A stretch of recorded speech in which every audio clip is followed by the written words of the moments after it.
Hi,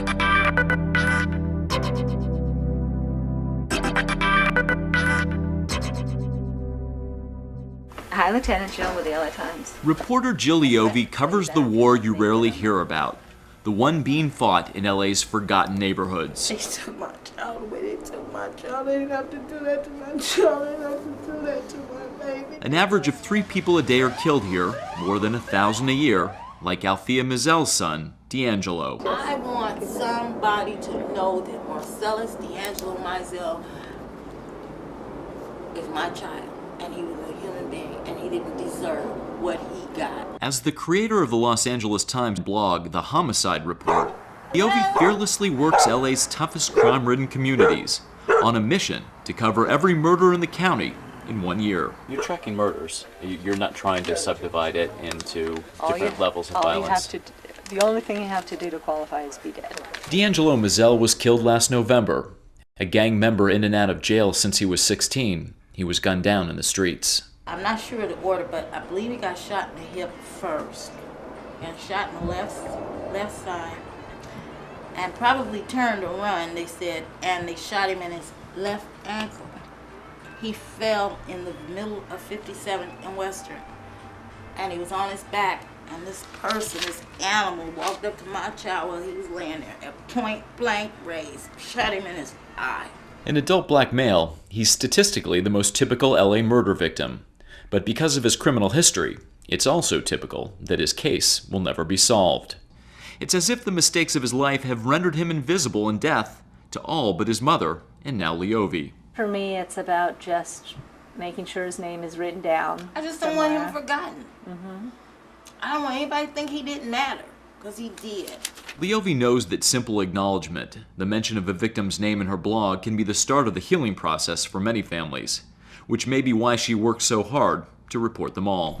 I think the LA Times, there was a young man who got shot over here last week. Yeah. Do you know him? Or do you know where his family might be? No. Does anyone around here know him? No. Okay, thank you. To find family members, she combs the curbside of poor neighborhoods, looking for shrines constructed on the spot where someone was murdered. What was the homicide here? I don't know. I have no information on it. Here she learns that Isaias Vasquez, a migrant worker, was killed in a drive-by shooting. He was standing on the street corner with his neighbors, who also just happened to be gang members. Voy a tomar una foto de su foto para copiarlo. Leovy coaxes a few small details of his life from his widow and his brother. One of his 2 daughters is too young to understand what's happened. As Leovy is leaving, she bumps into Newton Division homicide detectives Johnny Vio and Julio Velariez, picking up a little more information. Was there an argument back and forth? Nope. Does anyone hear anything? Nope. Just hanging out as far as we know.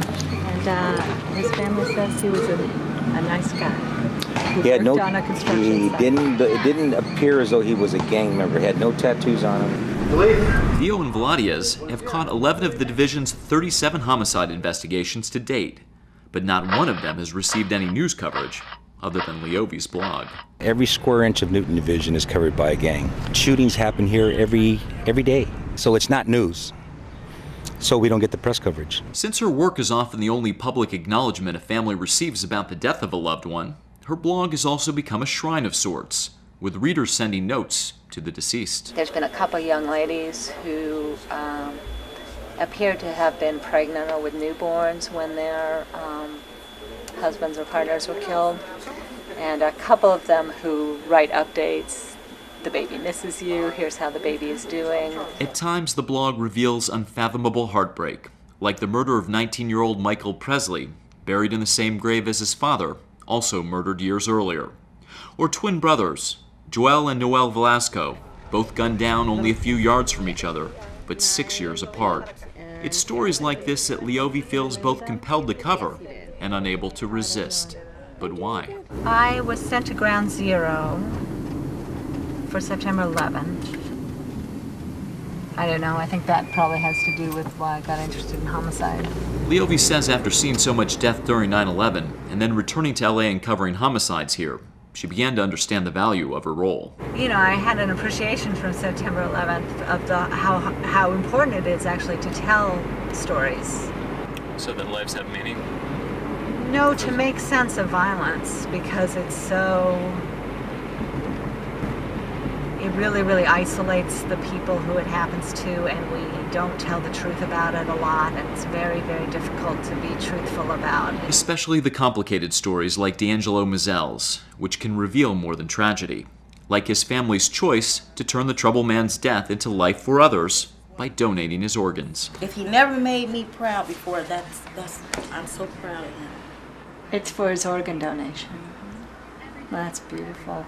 But there are 3 people living because of him. 3 people listen.